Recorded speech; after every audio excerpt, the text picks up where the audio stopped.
नमस्कार प्यारे दोस्तों, स्वागत है आप सभी का हमारे YouTube चैनल इलेक्ट्रिकल ध्रुव पर। आज हम बात करेंगे प्रतिरोध के बारे में। वीडियो को एंड तक पूरा ज़रूर देखना ताकि आपका कॉन्सेप्ट अच्छे से क्लियर हो जाए। तो चलिए शुरू करते हैं आज का अपना टॉपिक प्रतिरोध। जनरली इंटरव्यू में पूछा जाता है प्रतिरोध क्या होता है। चलिए सबसे पहले बात करते हैं प्रतिरोध के बारे में। यहाँ मैं एक चालक तार बना देता हूँ। जैसा कि आपको पता है किसी भी चालक तार में इलेक्ट्रॉन्स उपस्थित रहते हैं, वो भी बहुत ज़्यादा मात्रा में। तो मैं यहाँ पे ये इलेक्ट्रॉन्स बना देता हूँ। अब आपको एक और बात पता होगी कि किसी भी चालक को हम जैसे ही सप्लाई से ऐड करते हैं तो उस चालक में 3 तरह की क्वांटिटी आ जाती है, यानी 3 क्वांटिटी आ जाती है। कौन सी? वोल्टेज, करंट और रेजिस्टेंस। वोल्टेज का काम होता है करंट को ले जाने का और रेजिस्टेंस का काम होता है करंट को रोकने का। अब जैसे ही इस चालक को हमने सप्लाई से ऐड किया तो वोल्टेज इन इलेक्ट्रॉन्स पे धक्का लगाएगा। तो ये इलेक्ट्रॉन्स फोर्स की दिशा में, यानी फोर्स के डायरेक्शन में क्या होगा, आगे मूव करेंगे, यानी इधर से इधर तक मूव करेंगे। तो उसी मूवमेंट को हम क्या कहेंगे, धारा। जैसा कि हमने प्रीवियस वीडियो में देखा था कि आवेशों या इलेक्ट्रॉन्स के प्रवाह को ही हम विद्युत धारा कहते हैं। तब यहाँ तक तो अपना सिंपल सा फंडा क्लियर हो गया। अब बात करते हैं कि रेजिस्टेंस क्या होता है। अब इस चालक तार में इलेक्ट्रॉन्स के अलावा कुछ और ऐसे अवशेष रहते हैं। क्या ऐसे कुछ और भी अवशेष रहते हैं? ठीक है, जैसे ये मैं कुछ डॉट बना देता हूँ ब्लैक।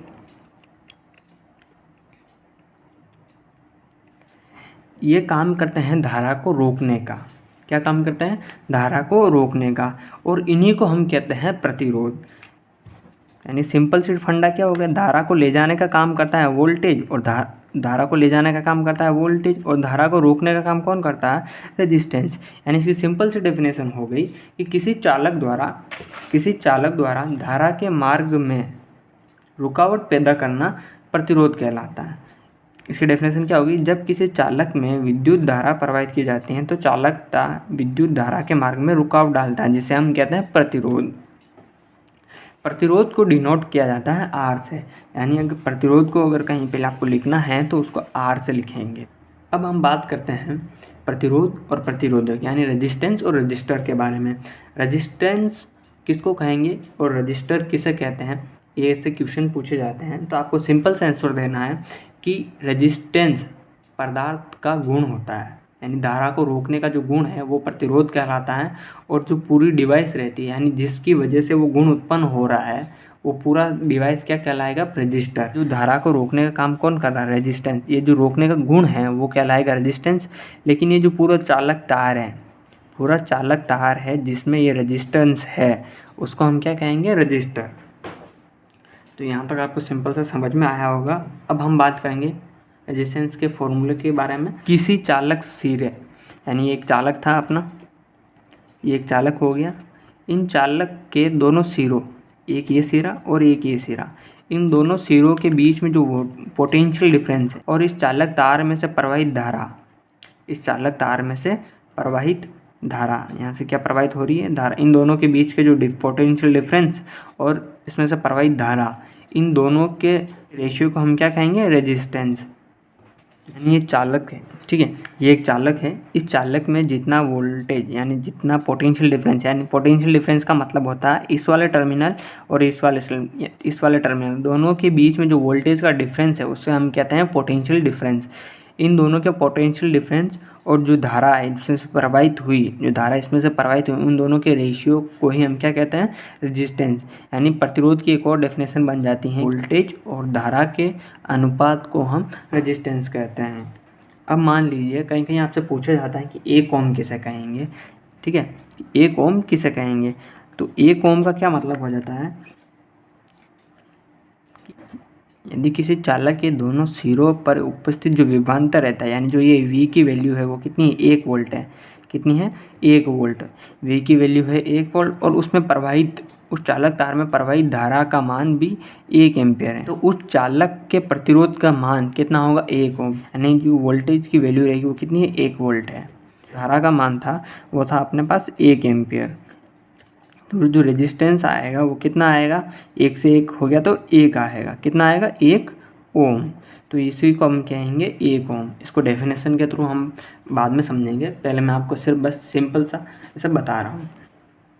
तो यहाँ तक आपको समझ में आया होगा कि प्रतिरोध किसे कहते हैं, प्रतिरोध का सूत्र क्या हो गया, और रेजिस्टेंस और रजिस्टर में क्या क्या डिफरेंस है, और 1 ओम किसे कहते हैं। अब हम बात करते हैं प्रतिरोध के प्रकारों के बारे में। प्रतिरोध 2 प्रकार का होता है, एक होता है नियत मान का प्रतिरोध और दूसरा होता है परिवर्तित प्रतिरोध। तो चलिए इन सब के बारे में हम बात करते हैं। सबसे पहले हम प्रतिरोध की डेफिनेशन देख लेते हैं। प्रतिरोध को डिनोट किया जाता है R से। प्रतिरोध को डिनोट किया जाता है R से। इसकी डेफिनेशन क्या हो जाएगी, जब किसी चालक में विद्युत धारा प्रवाहित की जाती है तो चालक विद्युत धारा के मार्ग में रुकावट डालता है, उसे हम क्या कहते हैं, प्रतिरोध। और उसके बाद मैंने बताया था कि प्रतिरोध और प्रतिरोधक के बारे में। तो प्रतिरोध पदार्थ का गुण होता है और प्रतिरोधक पदार्थ का भाग होता है या युक्ति या वो डिवाइस उपकरण, यानी कोई डिवाइस या इक्विपमेंट जिसकी वजह से प्रतिरोध उत्पन्न हो रहा है उसको हम प्रतिरोधक कहेंगे। और प्रतिरोध का जो गुण हो रहा है वो यानी किसी चालक का जो गुण होता है ना धारा को रोकने का, या किसी पदार्थ का जो गुण रहता है वो प्रतिरोध कहलाता है। फिर हमने बात की थी प्रतिरोध के फॉर्मूले के बारे में। तो उसके बारे में हम देखते हैं कि यदि किसी चालक के सिरों के बीच विभवांतर V है, बिल्कुल विभवांतर V है तथा उसमें प्रवाहित धारा I है, तो प्रतिरोध का मान कितना होगा। यानी एक चालक के दोनों सिरों के बीच में जो वोल्टेज में अंतर है वो, और जो धारा है उसमें से चालक में से जो धारा प्रवाहित हुई, उन दोनों का जो अनुपात होगा वही क्या कहलाएगा, रेजिस्टेंस। प्रतिरोध को हमेशा ओम में मापा जाता है, जिसका सिंबल ये रहा। प्रतिरोध का SI मात्रक वोल्ट प्रति एम्पियर या ओम होता है। अब वोल्ट प्रति एम्पियर कैसा है, V को हम वोल्ट लिखते हैं और I को एम्पियर लिखते हैं, तो प्रतिरोध का मात्रक वोल्ट प्रति एम्पियर या ओम हो गया। फिर हमने बात की थी कि 1 ओम किसे कहते हैं। यदि किसी चालक के सिरों पर विभवांतर 1 वोल्ट हो तथा धारा 1 एम्पियर हो तो प्रतिरोध का मान 1 ओम होगा। बिल्कुल, ये हमने समझा था कि ये मान लीजिए एक चालक तार है, इसके इस सिरे और इस सिरे के बीच में जो वोल्टेज है वो कितना है, 1 वोल्टेज है, और इसमें से प्रवाहित धारा कितनी है, 1 एम्पियर है। कितनी है, 1 एम्पियर। तो जो R की वैल्यू आएगी वो कितनी आएगी, 1/V 1/A, तो कितनी आएगी, 1 ओम।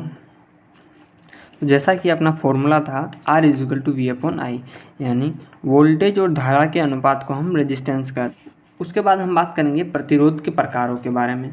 प्रतिरोध 2 प्रकार के होते हैं, नियत मान के प्रतिरोध यानी जो फिक्स है, इनकी वैल्यू एक बार आते हैं, परिवर्तित मान प्रतिरोध, इनकी वैल्यू आप परिवर्तित कर सकते हैं, यानी ये फिक्स नहीं है, इनका ये वेरिएबल होते हैं। अब बात करते हैं नियत मान प्रतिरोध। जब इनको बनाया जाता है तब इनकी जो वैल्यू रहती है वो फिक्स कर दी जाती हैं, उसके बाद इनके वैल्यू में कोई चेंजेस नहीं हो सकता। इनकी वैल्यू 1 ओम से 50 किलो ओम तक रहती है। जो इनकी रेजिस्टेंस की जो वैल्यू रहती है वो 1 ओम से 50 किलो ओम तक रहती है। अब बात करते हैं वेरिएबल प्रतिरोध के बारे में। आपने IT लैब में रियोस्टेट को हम अपनी नीड के अकॉर्डिंग कम ज़्यादा कर सकते हैं, रेजिस्टेंस की वैल्यू को, वो रहता है परिवर्तित मान प्रतिरोधक। इनकी जो वैल्यू रहती है वो 5 ओम से 5 मेगा ओम तक रहती है। आगे की वीडियो में हम देखेंगे प्रतिरोध किस पर निर्भर करता है और विशिष्ट प्रतिरोध क्या होता है। उम्मीद करता हूँ आपको वीडियो पसंद आई होगी। ज़्यादा से ज़्यादा वीडियो को लाइक कीजिए, कमेंट कीजिए, शेयर कीजिए और चैनल को सब्सक्राइब ज़रूर कीजिए ताकि अगली वीडियो आपको आसानी से मिल जाए। और अगर आपको कुछ डाउट हो तो कमेंट करके ज़रूर बताएं। नेक्स्ट वीडियो हम सॉल्यूशन ज़रूर कराएंगे। धन्यवाद।